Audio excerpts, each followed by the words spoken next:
প্রিয় দর্শকেরা, আপনারা চ্যানেলটি সাবস্ক্রাইব করে আমাদের সাথেই রয়েছেন, কিন্তু অনেকেই নোটিফিকেশন অন করেননি। দ্যাটস ওয়াই নতুন ভিডিও আপলোড করলে আপনাদের কাছে পৌঁছায় না। তাই আপনাদের প্রিয় চ্যানেলটির প্রতিটি ভিডিও সবার আগে পেতে এখনই সাবস্ক্রাইব করে নোটিফিকেশন অন করুন।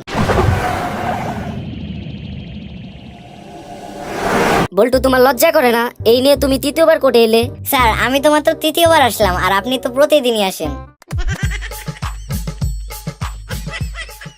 তুমি নিজে হাতে তোমার মা বাবাকে গুলি করে মেরে ফেলেছো, এটা স্বীকার করার পর তোমার কি কিছু বলার আছে? আমি তো এতিমের অপরাধ মাফ করে দিন হুজুর। আচ্ছা ভাই, আপনার দোকানে কি টাই আছে? হ্যাঁ, অবশ্যই আছে। তো ভাই, দাম কত? মাত্র 450 টাকা। একদম বলেন ভাই, যে দাম বলছেন এ দামে তো এক জোড়া ভালো জুতা পাওয়া যায়। তা পাওয়া যায়, কিন্তু সে জুতা জোড়া কি গলায় ঝুলানোটা ঠিক হবে? আপনার লজ্জা করে না? আবার আমার দোকানে ফোন চুরি করতে এসেছেন। আমার কি দোষ? আপনি তো দরজার সামনে লিখে রাখছেন ধন্যবাদ, আবার আসবেন। আচ্ছা ভাই, আপনার কাছে কি টয়লেট পেপার আছে? না ভাই, টয়লেট পেপার আজকেই শেষ হয়ে গেছে, এখন সিরিজ পেপার আছে, এটা দিয়ে কাজ চালিয়ে যান, কাল টয়লেট পেপার এনে দেবো। আচ্ছা ভাই, আপনার দোকানে কি সবকিছুই পাওয়া যায়? হ্যাঁ ভাই, আমার দোকানে সবকিছুই পাবেন। বিস্কিট আছে? সরি, বিস্কিট একটু আগেই শেষ হয়ে গেছে। আচ্ছা, চাল আছে? দুঃখিত ভাই, চাল এখনো পৌঁছায়নি। সাবান আছে? সাবান আজকে বিকালে আসলেই পাবেন, এখন নেই। আচ্ছা, তাহলে তালা আছে? হ্যাঁ ভাই, তালা আছে। ভেরি গুড, তাহলে দোকানে তালা লাগান আর বাড়ি গিয়ে নাকে তেল দিয়ে ঘুমান।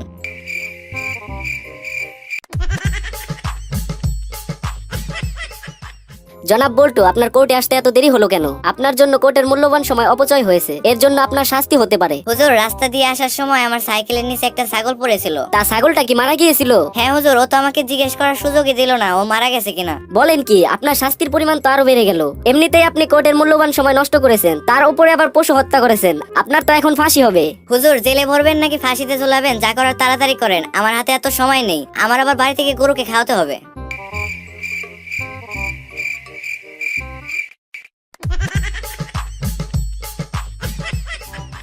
ধর্মিয়া, এটা কি মোবাইল দিছেন? দেওয়ার আগে তো বলছিলেন সারা জীবনেও নষ্ট হবে না। 2 মাসও তো ব্যবহার করতে পারলাম না, এর মধ্যে নষ্ট হয়ে গেল। সারা জীবনের গ্যারান্টি দিয়েছিলাম তো ঠিকই, কিন্তু তখন আপনাকে দেখে মনে হয়েছিল আপনি বেশি দিন টিকবেন না।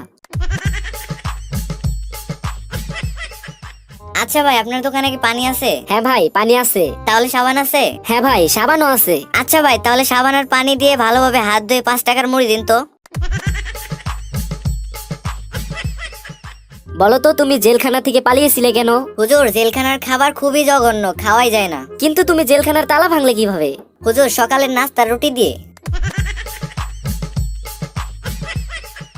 জনাব বল্টু, তোমাকে এবারের মতো খালাস পাইয়ে দিলাম, এখন থেকে পাজি লোকদের কাছ থেকে দূরে থাকার চেষ্টা করবে। অবশ্যই স্যার, আমি সর্বপ্রথম আপনার কাছ থেকে দূরে থাকার চেষ্টা করব।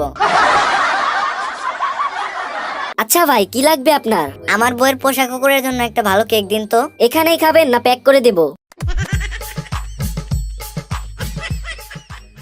সমস্ত তথ্য ও প্রমাণের ভিত্তিতে জনাব বল্টুকে বেকসুর খালাস দেওয়া হলো। জনাব বল্টু, আপনার কি কিছু বলার আছে? হুজুর, তাহলে কি আমি আমার চুরির টাকাগুলো নিজের কাছে রাখতে পারি?